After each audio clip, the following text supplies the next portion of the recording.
Grabe mga boss, ang gulo ng ating shop. Hindi ko pala shop to. Nakikitrabaho lang ako. Sinasahuran din. Pakagulo talaga ng shop natin. Hinap talaga pag may kasama kami mekaniko dito.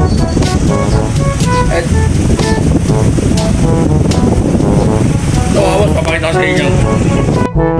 So ayan, kita nyo naman oh, napakagulo.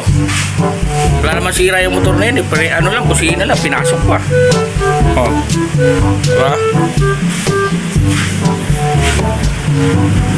Kalat mga gamit. Shop ba yan? Pati plato dito. Ang buhay yan oh.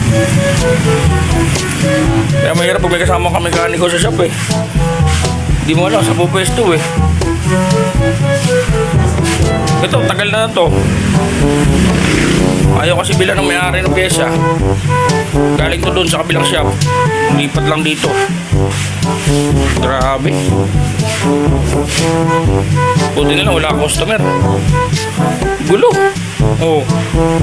Lang niya. Ganyan din ba shop nyo? Napakagulo, walang paglagyan ng mga gamit. Titindi. Ayaw pa kasi lisin ito isang motor dito eh. Ayaw pa kunin ng may-ari. Ayaw pa bilhan ng mga pyesa. Lupit.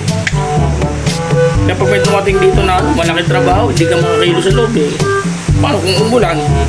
Hindi ka makapagtrabaho sa labas. Kasi ka, bahayin dito ang lugar namin. Kailangan pasok ko pa rito talaga sa loob. Tindi talaga. Ang lulupit.